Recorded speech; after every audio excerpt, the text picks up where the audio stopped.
feeling, as we would say, low energy. I was going to Today. say, I feel like my face physically looks just so different about 20 minutes after waking up. This might be the earliest and fastest I've ever recorded a podcast in my life. I've been awake for like 4 hours. Oh. It's no. 9 a.m. right now. I've been awake for like 4 hours. Did you absorb my jet lag yesterday? Your jet lag was contagious, and now I am a husk of a man. It's okay. I can carry us. I have to make up for the shall never be released episode we recorded previously. Yes, okay. Wonderful. I shall just antagonize you throughout the hour while you try to monologue your way through. Can I just say, so I actually do have for once, this is very rare for me, I know you're, I think, better at this, a topic in mind that I'd love to get a discussion, or, specifically your opinion on, where you look like you have a list of notes that you're about to point to. I'm ready. You're holding a pencil. Online reviews. I have always been bothered. There's a lot of directions we can take this, because I would like to talk about what you think the value of online reviews are for something specifically like a wedding photographer. But what I want to really bring up is the fact that the 5-star system makes no sense. It really doesn't. Okay, so you agree with me on that? Beautiful. Who needs it? How many stars are there? Exactly. So, if anything, there should be a 3-star system. Awful, can't make up my mind, best. Like, that's about all there needs to be room for. Or a 1, 2, like yes, no type thing. Good, bad, good, bad. And then let the algorithms, calculate some kind of general sentiment. But the 5-star system especially makes no sense. Why not make it a 10-star system? Why not? Why not 20? So, I think it should be a 10-star system myself.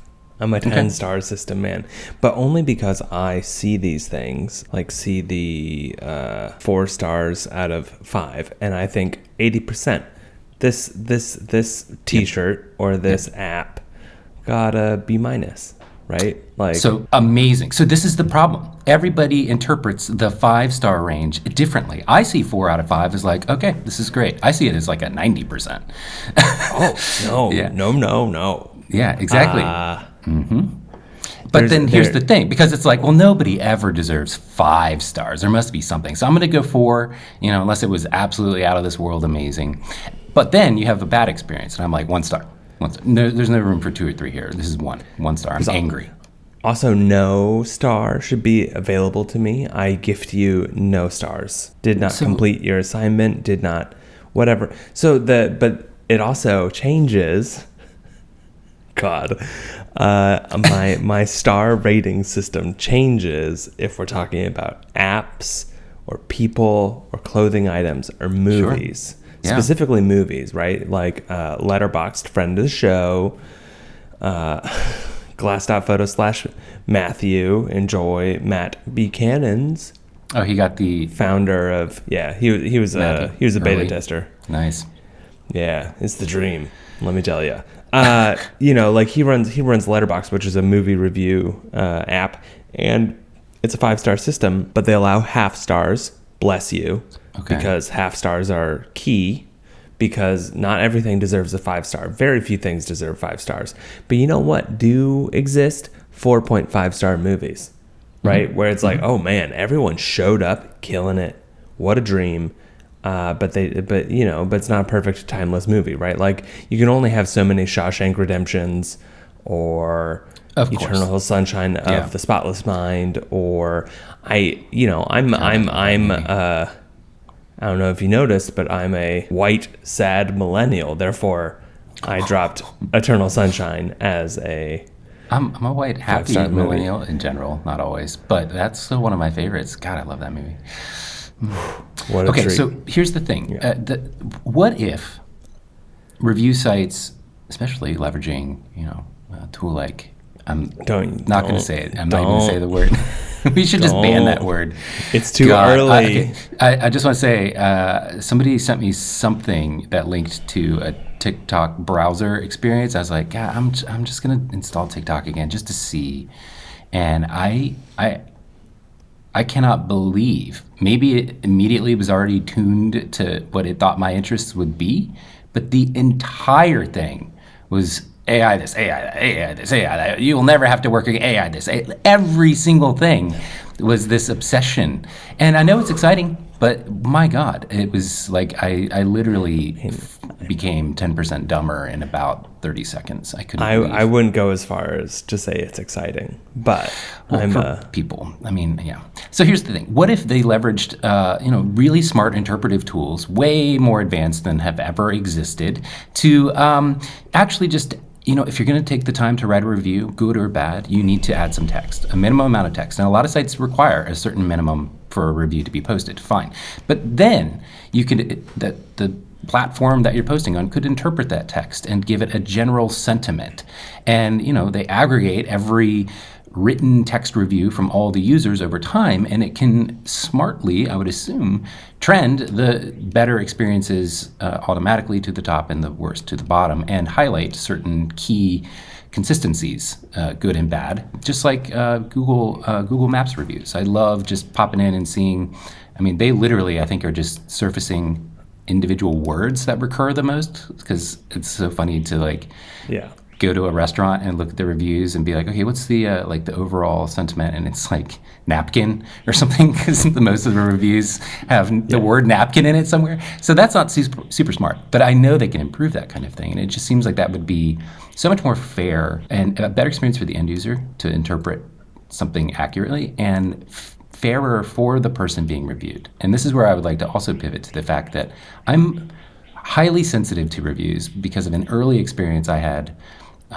with a person who tried to book me, and I was very clear, yes, I'm available, but I have another inquiry for the date, so we should meet soon. And this person inquired, I didn't hear back, that date got booked. And I don't proactively let people that inquire, like, hey, the date's gone now, sorry. They reached out and said, oh, we want to set up a meeting. I was like, sorry, I'm booked now. And they left me a 1-star review because they said I was available and then wasn't anymore. And then I've also had people leave 1-star reviews because I didn't pick up the phone. And I investigated this account that left me a 1-star review, and they left that on 3 or 4 other photographers. So either it was just a bot or a local photographer trying to be crappy, or I think this was a genuine person just calling photographers and just leaving a 1-star review that people didn't pick up. And it's like, well, okay, from your perspective, I can kind of maybe see how that would make sense. But from my perspective, that's awful. And I have no recourse to try and I can reply to the review, and that's what I did and said. But that's still in a very unfair, unbalanced way, drops my overall score in a way that just sucks. Then you get to the thing, especially as an individual photographer, where if you have too many reviews, I think that actually starts to be a little suspect for a lot of people. If I was Sam Hurd Photography and I have 7,000 5-star reviews, people are going to be like, huh. That's crazy. This man shoots a lot of weddings. And you get diminishing returns past when. It's going to be a point, but also, what is that point? When does that occur? I think you should have the ability to archive reviews if you wanted, past a certain time period. There's a lot. Now you're trying to control the other stuff that you don't have control over, Sam. Just because someone was mad at you for not answering the phone doesn't mean you get a control that they're no longer mad at it. You can only do what you can do. I know, but this is what I have to tell myself every time we get a 1-star review from someone who's mad that we're paying, that you have to pay for glass. So exactly. It happens every time. I hadn't thought of that. My God. Yeah. So the reviews have kind of turned me into the Joker, in that I want to burn down so much about the app experience that exists in the world today, and reviews are one of them. So we ratings and reviews matter a whole lot, unfortunately. So if you're listening to this and you haven't given Glass 5 stars, please go to the App Store and give us 5 stars. write a little note. I don't even know if I've says, done that. oh my God, Sam, do it right now. I'm going to do it right now too. I'm doing it. I'm pretty sure I've done this. If I had to guess, I have done this. Yep, I have. Great job, me. Well, at least you came up at the top of the search results, just below a game called Smash Hit. Yeah, it's actually a pretty fun game. So when you search for glass and there's a game above it, left a review. It's pretty good. Well, here's the thing. You should. It's like there's subtle visuals that this really helps. The presentation of the star system like that makes actually almost a complete game-changing, total flip on its head experience for me versus the Google metric where it just shows the number value. You don't see how the stars are dispersed. How it's weighted. Like that. Yeah. That makes way more sense to me, but you have to have that visual in my brain for it to work. So if you see, to describe the visual, it is the 5 rows of 5 stars, 4 stars, 3 stars, 2 stars, 1 star, and then has a bar that's filled next to it. So all of those 1-star reviews are just people being mad that we pay for it. There were also a couple people who were mad we weren't Instagram, that we didn't have algorithms. That's the sort of thing, right? So option.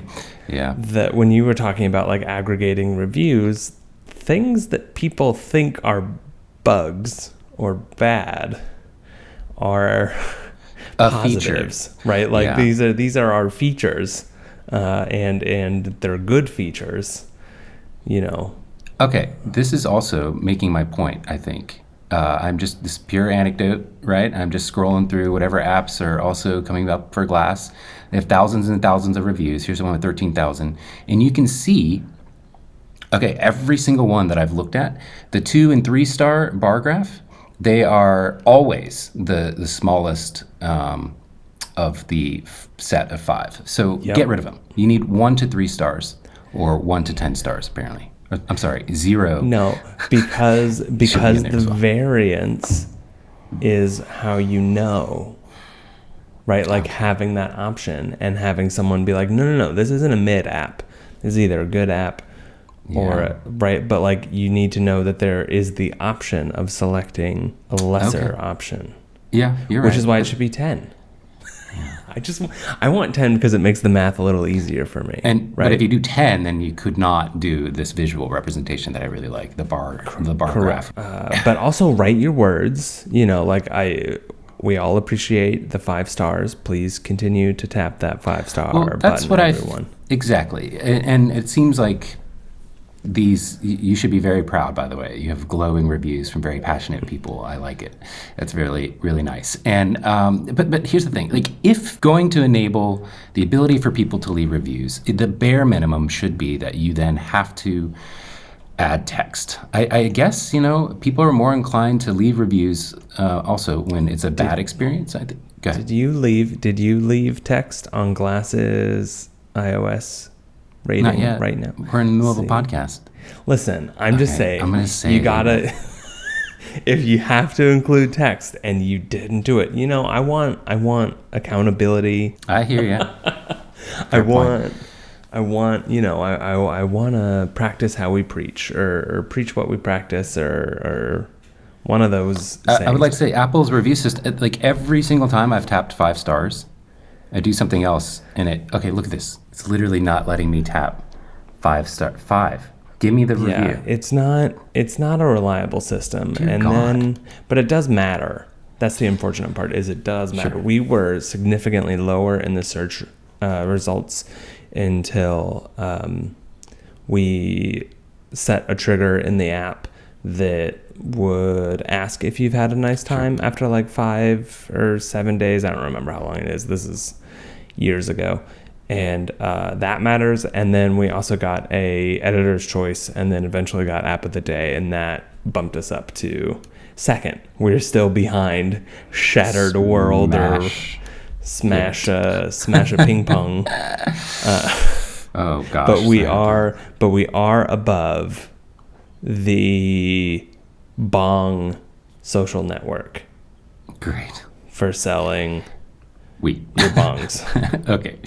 Okay. So, have you ever seen a system or approach to this that was like completely different than stars or likes, where you were like, man, yeah, that would be amazing, but it just kind of existed in something that died off or never really caught up? I mean, my favorite one is when people share their height and size information and weight in clothing reviews. Right, Okay. you know, like when a professionally fit and gorgeous person is wearing a medium and they're they're like 6'2", and then like, oh yes, our model Charles is wearing a medium. It's like, that doesn't really help me. I don't look like Charles. My body type is not like Charles. So when someone in the review, I meant to say yesterday, by the way, you're looking good. You're looking great. I don't know what you're doing, but it's working. just walking, The photo walks. having stuff,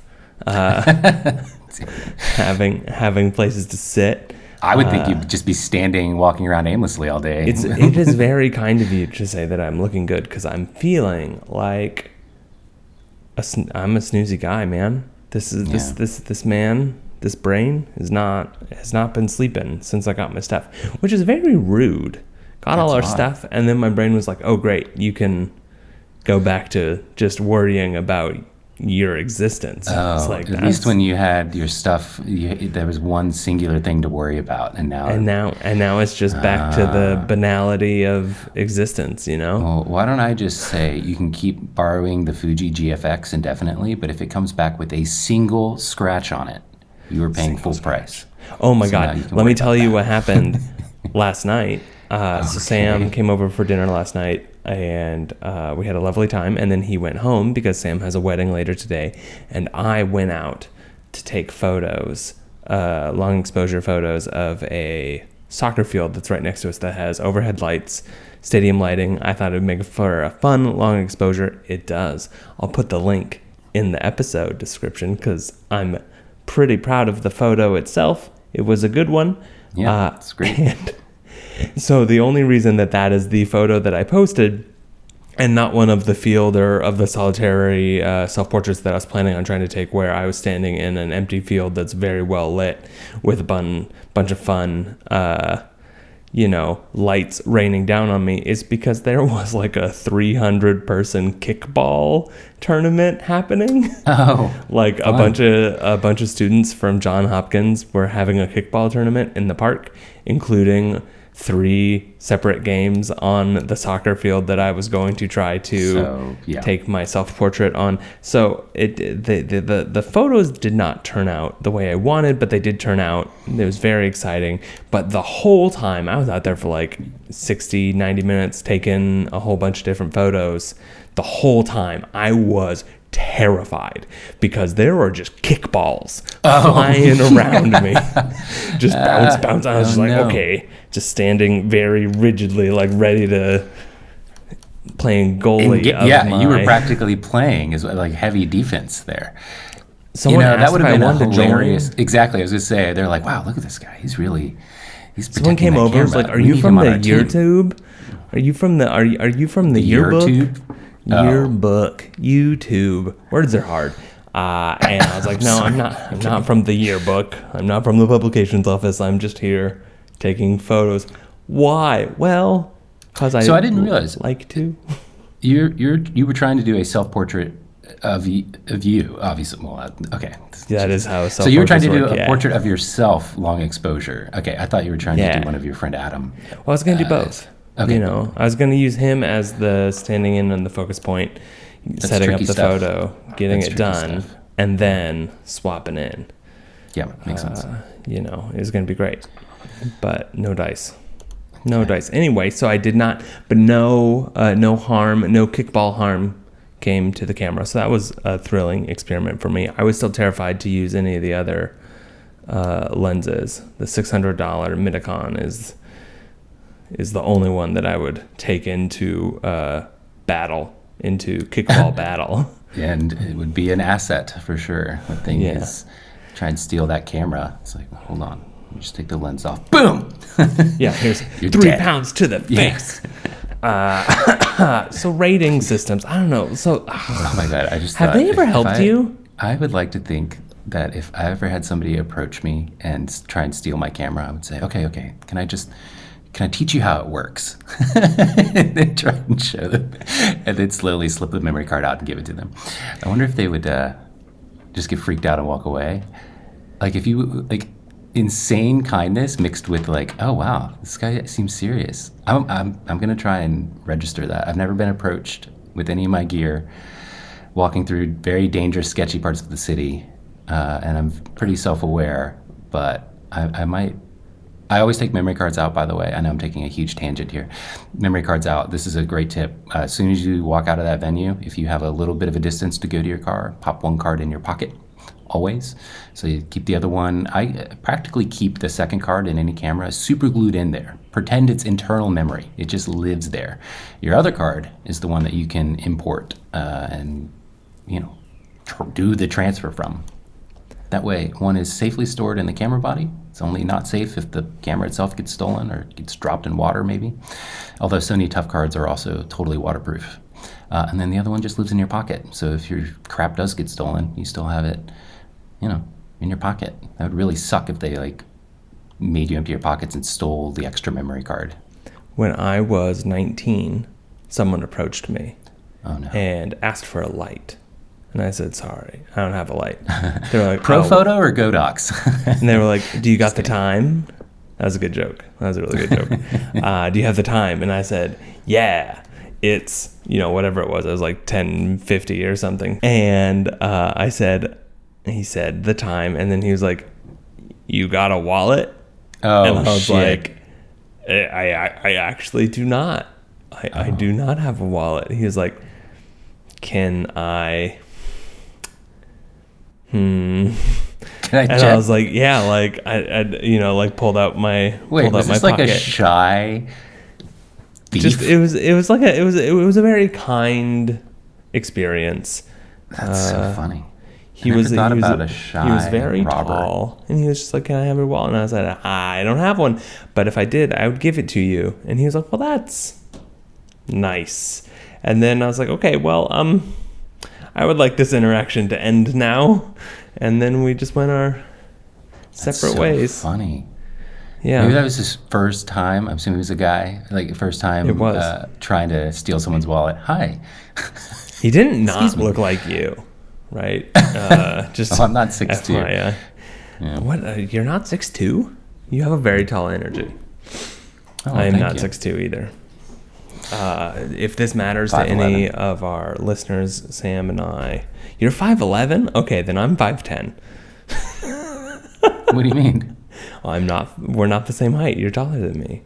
Yeah, maybe a little. And I just thought I I don't know was what always shoes I was wearing. 5'11". So now I'm just... Oh. Well, if maybe I'm 6 foot. I don't know. If the reviews on the shoe store would tell us how tall the person is and how tall it made them, that would be very helpful. I don't know. Like the problem with reviews that I have is the problem that I have with most things is it is a personal experience when it should be a contextual experience. I don't really care if you have a bad or good experience with someone because we're all going to have our different experiences. I care about the details of it, the stuff that isn't going to change. Right? Yeah. The stuff you might write in a paragraph. Yes. Yeah. So I that's what I want. I want that information. I don't want your story about how Sam Can I also say, speaking of shoes and shoe reviews, I just went through this process of buying a couple new pairs of shoes because I'm trying to feel out any new wedding day shoe options. Although I'm pretty happy with what I have, I'm always curious if there's something better. And it's like, how have we not come up with a completely standardized fit for shoes? Like you literally have half size, 4 through 15 or whatever the range is. And how, okay, so that's great. I got a shoe order and they were all like 2 inches too big, but it was only a half size larger than I normally wear. And they recommended if you normally wear this size, round up if you're in the half range. And I was like, okay, great, I'll do that. I should have rounded down. So now I have to mail back all these shoes. And this is after following the advice of them and reading their reviews. This is something that augmented reality actually could theoretically solve for us quite well, is the fact that I mean, it doesn't seem nearly accurate enough now. Have you ever tried like Apple's, hey, see what the iMac looks like on your desk? Yeah. Or I did this with the new Mac Pro, because everyone was like, it's way larger than you think it's going to be. And it is. It's huge. If you AR that sucker on your desk, it's like, whoa. This is bigger than, I think, the original, what were they called? The G4 power stacks. I don't know. Yeah, those things were beautiful, by the way. My God, I miss those. But yeah, augmented reality does seem like it would be nice to just like point it at your foot and see what the shoe would look like.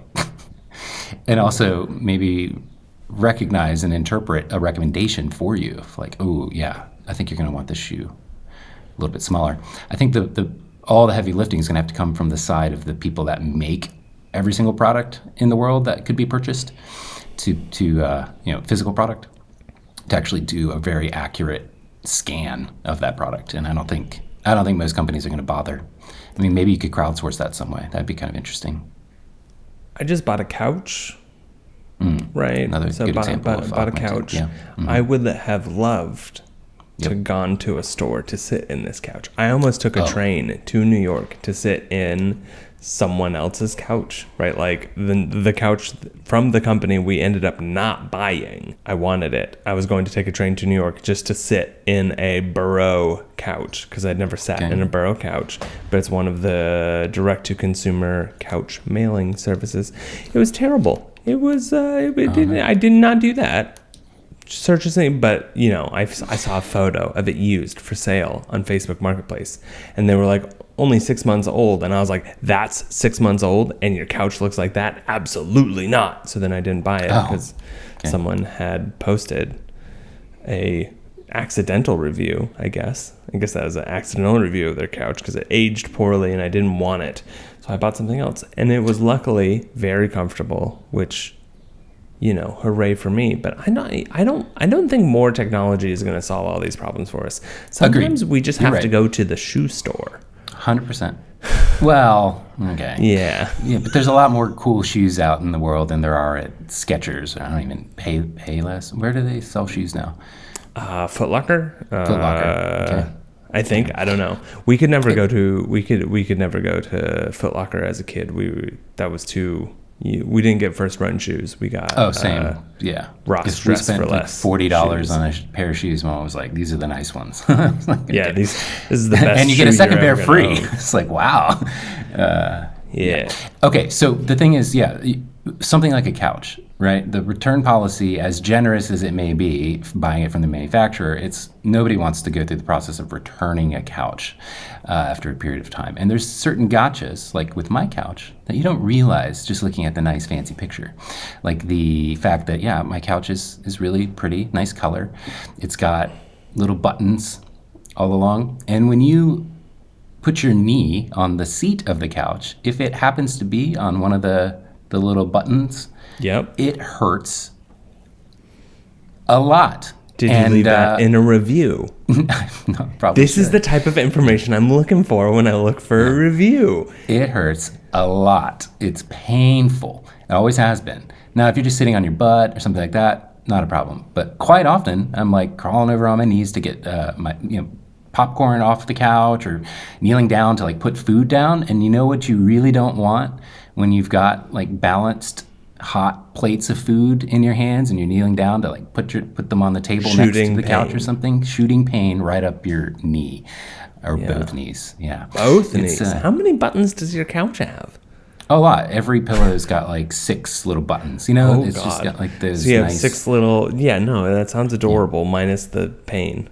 Yeah, it sounds very cute. These are things, you're right, that would be helpful in a review, but also if the the owners fail to leave reviews like me, it's the only kind of thing you can learn in real life. Very similar to mattresses, right?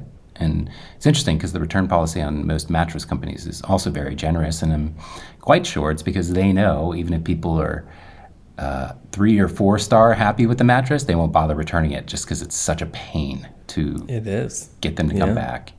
And then you're like, sorry guys, take it away. Hey, mattress delivery people, it's me again.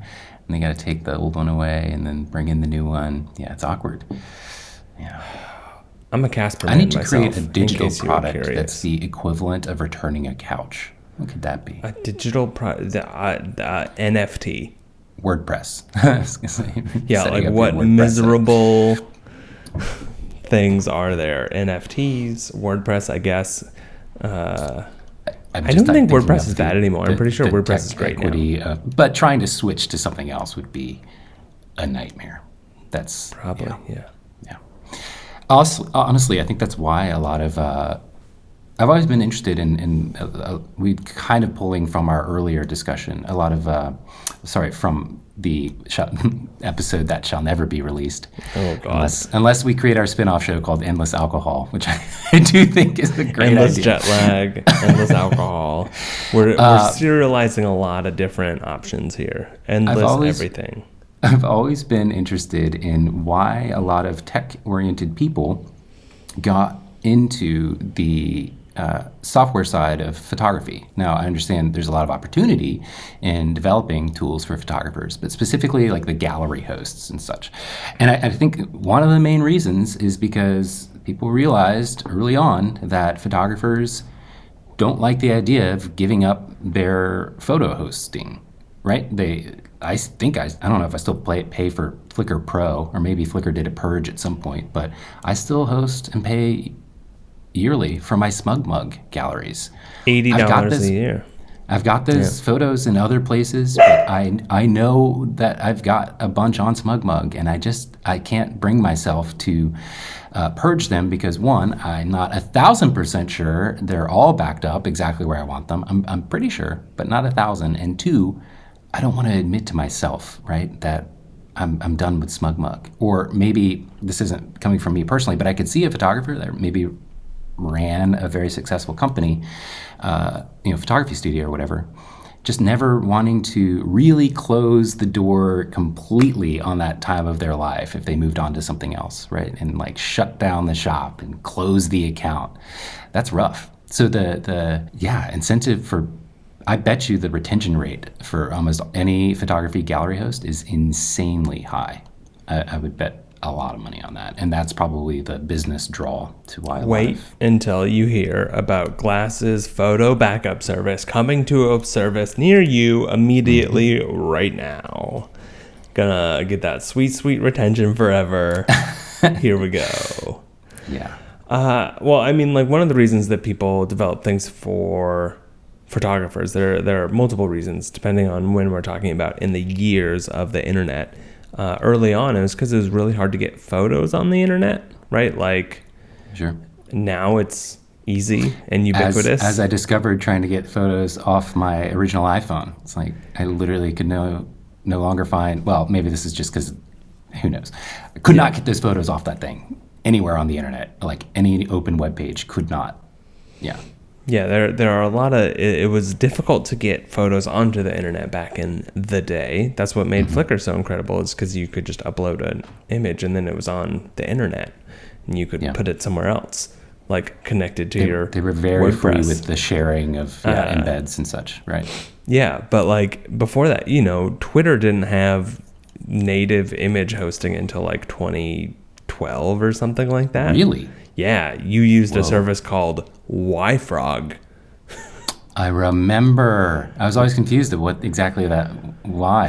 Yeah, YFrog? Wow. Why? Yeah, I don't know, man. Internet's a weird time. So, and then like even before that, it was even harder for like forums or anything, and it was expensive because everything was expensive. It was storage cost a lot more money than it does now. And so, there was low-hanging fruit for an easily solvable problem that just cost money, and you could just pass that money along in a service fee. Now that's not, like no one's using Glass because it's a spot where they can upload an image. Hooray, right? There's got to be more to it. Although it is quite the seamless experience. It is quite the seamless experience. Uploading is a pleasure. Just wait until you can upload multiples. I've said too much already. I'm so excited. Oh my goodness. Me too, actually. It's going to be really great. I'm going to pitch this. I'm going to pitch this to Tom and Stefan next week. But I want to just like announce the feature now, even though it's 100% vaporware.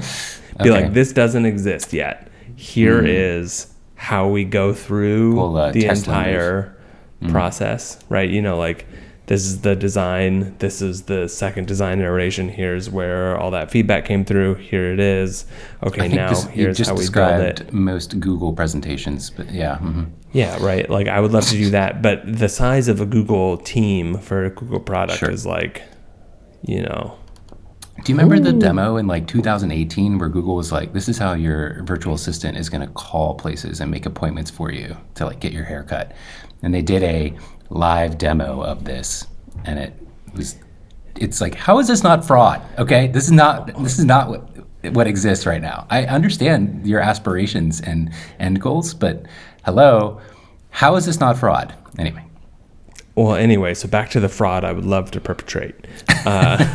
Is I want to announce you're the being feature. very clear though. I like it. And then walk through how it gets built and like how we pull it out, right? Because like as we do these things, threaded comments, right? We released threaded comments as a feature. Hooray! A couple months ago. They're that wonderful. wasn't for threaded comments. That was just the first step in a coming feature for a different thing. Right. So like anytime we're releasing a feature, it's because we're pulling out smaller pieces of a larger feature that we're working on. And we just want to keep a release cadence and, keep these things smaller. So we're not going 6 months without releasing anything to the world.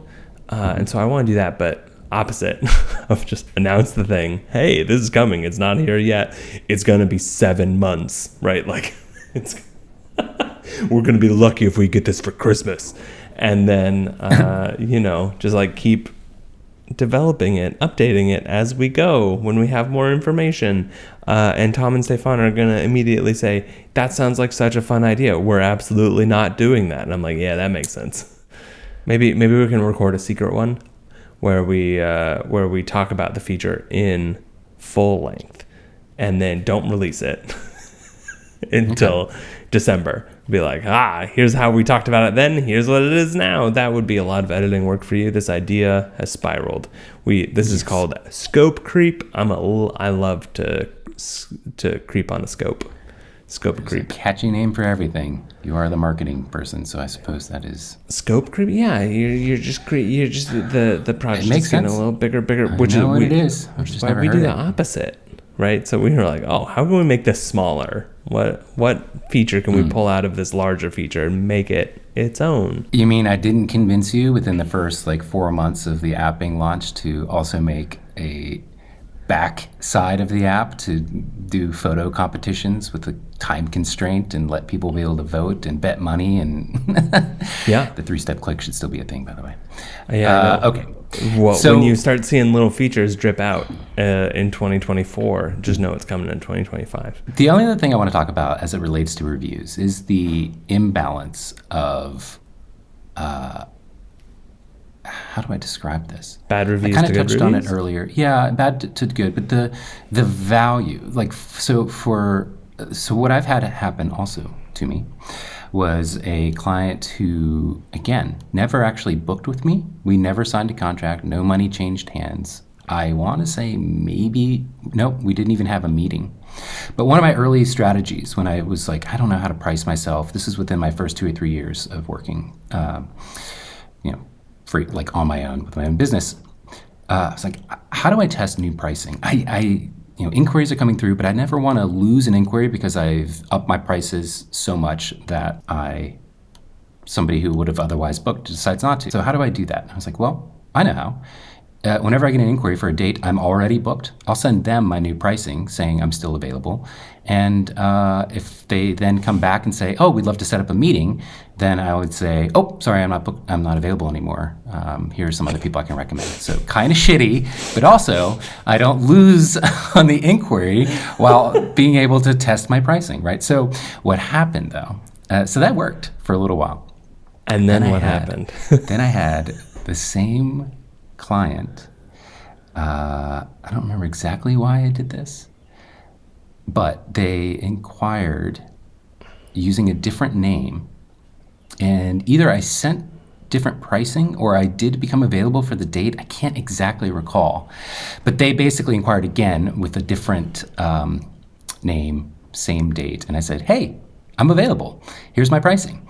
And then they essentially were like, hey, we had a friend inquire with you, and you said that you're now available, blah, blah, blah. And so I tried to explain it to them. I was like, hey, you can see the pricing is different. I was just trying new pricing for something. I don't remember at all why I didn't send them, if I was available for the date, why I didn't send them Their vibes were bad. Pricing. But it's okay. End of the day, bad vibes, and they left me a bad review. And I was like, okay, here's the explanation. What can we do to make this right? Because yeah, it's kind of a sketchy experience, but you have to remember, like, it's a lot. So many things have to fall into place. So many things have to go right to finally get that inquiry filled out through the contact form. And when I am not available because I'm already booked, that's great, but also that is so much lost energy in the world that and I want to still capitalize on that funnel. I hate that term. Like successfully getting to an end point. And, that was my approach to doing it. And it bit me in the ass in a way I never could have anticipated. And so I, made it right with them. I think I offered them a free engagement session, something like that. Do not inquire with me and try and trick me into doing something that you then leave a negative review and then expect a free engagement session. That's not going to happen. But for them, it was my first kind of, oh crap, I was trying something here and I probably should stop that. And I have stopped that. But I still think it was a smart approach. Anyway, so but now this review makes me feel like I'm being held hostage. Like they know they have this power over me, and this is somebody that, again, I never even actually worked with. Right? This is all leading up to being a client of the thing this is all actually about, which is incredibly. I don't like that. And I stopped using Yelp. Yelp was the big platform where I was like, hey guys, these people are leaving reviews and never signed a contract. I think these should be removed. And Yelp was like, oh, well, are you interested in advertising with us? Do you want to pay us $5,000 so we will listen to you? No, thank you. Also, what leaves a sour taste in my mouth as far as reviews go are platforms like Yelp, who I don't know if they still do this, who knows, whatever, probably, that exactly. They don't say it outright, but it's like a nod and a wink. Like, you pay us and we'll help kind of hide or archive reviews that you don't want. And then I was working with this videographer. We talked about this at one point. Maybe it was, I think, also in the last episode that shall never be released, about partnering with a videographer where, like, I could sell it as an include on. No, that was 2 weeks ago. 2 ago. Okay. So that's out there. I talked to somebody to, like, maybe start doing this, and they're like, yeah, okay, let's set up an umbrella brand, something separate from just our name and your name. And the first thing you're going to want to do is buy a bunch of fake reviews. And I was like, excuse me, what? Okay, great. You've just exposed the fact that I can't trust anything about your entire brand and presence on the internet. So I don't want to work with that. No way. That's awful. But it is something that this person learned in a workshop as a thing that is normal to do. And it's like, first of all, not normal. No, maybe this workshop is making it normal, but that's a bad way to frame your business, especially in its formative years. Like, I realize it's hard, and you need to. Everybody wants to get an edge, but that's the kind of thing that will come back to bite you in the ass in ways you cannot anticipate. I've had many photographer friends I know that bought not via advertising dollars, but just through, shitty, like, spammy Instagram follows, or buy 5,000 followers for $2 or whatever. So what's funny is a lot of the photographers that did that early on were genuinely great photographers, really good, and started to pivot into more educational side of things, conference, workshop, what have you. But their audience was so diluted by fake followers that once they now had the revenue to start actually investing in targeting ads towards other photographers, they were just throwing money down the drain because half of their audience, like, the algorithm couldn't interpret who to target to or anything about their actual audience. Maybe they had 50,000 followers, but if 30,000 of them, or even half, are total bot inactive nothingness, you are spending a crap ton of money just trying to figure out who is actually supposed to be like targeted with this ad for a workshop you've announced. And so you start to actually completely work against yourself versus 100% organic type of interaction, or paying actual targeted or ad dollars toward targeted ads to then get followers. That's a genuine, legit way to, I think, grow an audience. But just buying those fake spam accounts, it just gives you that vanity metric that then starts to cost you even more money, probably without you even realizing it. So my beautiful marketing tip here is things take time, and that's good. Right? Like, it's good that things take time. Be okay with things taking time. The way that you cut corners is more or less you're cutting yourself, not the corner, right? Like you are damaging yourself down the line. An example would that be like we launched the Glass Weekly like 6 weeks ago, 5 weeks ago, something like that. 6 weeks ago, 5 issues, because we do a monthly that goes out every month, and then 3 to 4 weeklies. We assumed that our open rate would just like fall off like a rock. And we assumed that we would lose up to 25% of our audience on our newsletter platform. Instead, we have lost 0.1% has unsubscribed, and our open rate has dropped 3% instead of 1,000. And wow. The reason that worked is because we spent 18 months sending a really good monthly email, right? And so then when we transitioned to weekly, people were like, oh no, I like these things. These are nice, right? Like, I know this Daniel guy. He talks to me once a month and talks to me all the time on the internet. I'm just gonna let him stay in my inbox. Sure, I'll read that. That sounds great. The only reason that worked is because we spent 18 months sending a really good monthly email. Right, like sure we could have launched a little sooner, but not much. The monthly cadence means that we've only sent like 18 of these. That's a high enough sample for people to know the high value, and so then when it switches to weekly, it's like, oh, that's fine, right? And if we'd started with weekly, our open rate would have like been miserable, and it would have stayed miserable, and our retention rate of our automatic subscribers from when people join Glass would have dropped, and like the entire quality of the weekly email would have not been nearly as good. Not like the quality from me. I would have been wonderful always, of course. Yep. Duh. But of course. I can see you waking up now. I'm trying. I was trying to fake it. Did it work? I need one more coffee. Coffee number 3 is the one that will save me.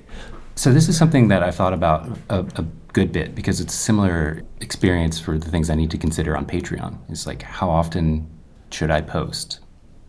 That's a tough thing to answer, especially in your early years, especially when I'm the only photographer who's not selling nudes on Patreon, which was the case back in 2016 or something. Yeah, oh, that's coming. That's in my $1,000 tier that nobody...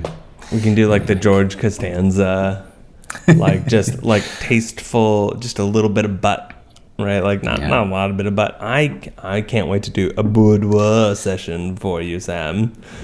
But here's the thing. Patreon in the early days used to send you an email when somebody unpledged from your Patreon feed. And I really, really liked that.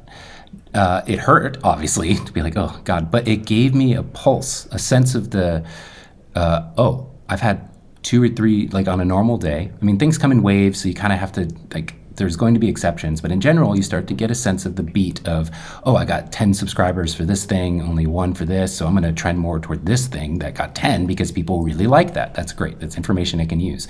I haven't posted in 3 days. I had 1 person leave. That's fine. I haven't posted in 2 weeks. I had 10 people leave. That's not fine. I need to post. It gave me a little bit of a feedback loop of, I need to get active. Like, people are starting to be annoyed with not enough content or not enough quality content. Who knows? But they stopped doing that. You can go in and manually see when people come and go and all that. That's fine. But you can no longer, to my knowledge, Set it up so you get an email notification if somebody decides to leave.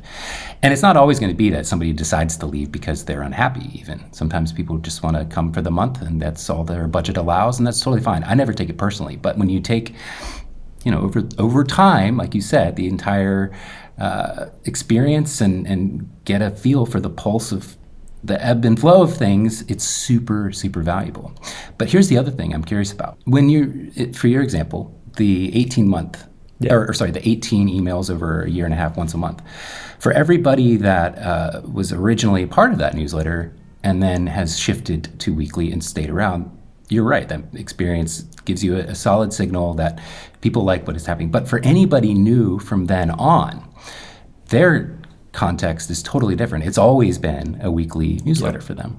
So that's something I've always thought about with Patreon, is the fact that, like, man, why can't there be a way for new patrons to automatically get emailed old posts, maybe that I manually flag as being particularly high value, or they just get like reset in the chain of posts from way back when, so that they automatically get that bump, because relative to their life experience, they've not had that first lens I reviewed back in 2016, and they would have to manually scrub back and find it, and they're not going to do that unless I bring it up manually now.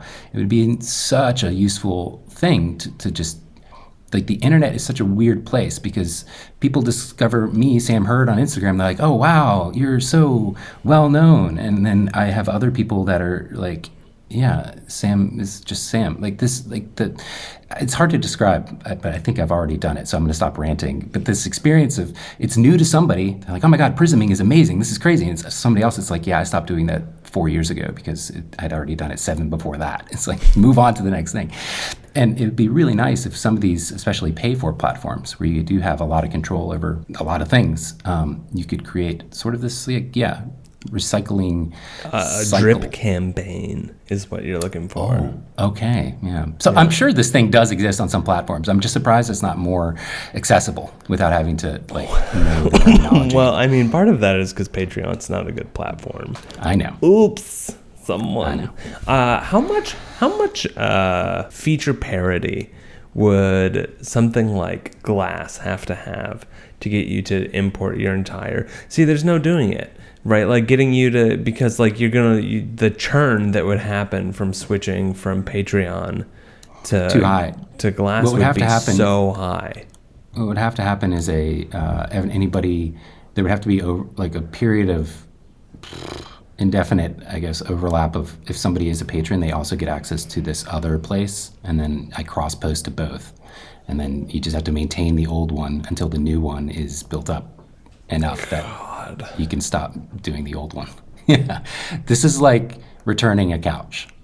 Yeah, I'm never gonna do it. That's just such a pain. That's why you're still paying for Smugmug and Flickr Pro. That's why I'm still paying. But I will say I have been impressed with Patreons. They have a lot of technical debt on whatever the crap platform that site was built on, and they are doing some good things more frequently than they used to. Well, I mean, every 2 years they fire their head of product, hire a new one, lay a bunch of people off, take a new round of funding, and then revitalize the platform. The other thing with Patreon is I'm grandfathered into their previous fee structure, which I will never let go of, because it's a very good deal compared to basically anywhere else, which is funny because they keep releasing new features. Nothing like make or break yet that I'm like, oh, I need it. But they only make those, they're slowly making the better and better, more intense features only available to people that are on the like pro plan or something, whatever they call them now. This is a fun language thing. Hello, come with me and learn this fun language thing as my final fun little tip of the episode. The term grandfathered is bad. Oh, okay. Yeah. Didn't know that. Yeah, I know. It's what would be a good legacy? Oh, okay, legacy. Sure. So Legacy, the term grandfathered legacy. Popped up in the grandfather clause in the Jim Crow laws that were passed in the South to restrict black voters. And so if your grandfather you could, a white grandfather was then enough, and grandfathered clause in, so it's grandfather. So then it becoming colloquial language is a weird one because it is rooted in white supremacy. So we use the term legacy. We had to, Legacy. one of my previous clients had a lot of legacy plans on their website, and they called it grandfathered everywhere. And someone wrote in and was like, hey, did you know? And I was like, I did know. I've been saying this, but now a customer has said this. So now it's going to get listened to. It's weird. I always think of legacy as specifically as a technical reference to something that is like either hardware or coded in software. And grandfathered, I always thought of as a legal or financial loophole. I don't know. For some reason in my mind, because I do refer to legacy. Well, it was hardware illegal. and software. It was illegal.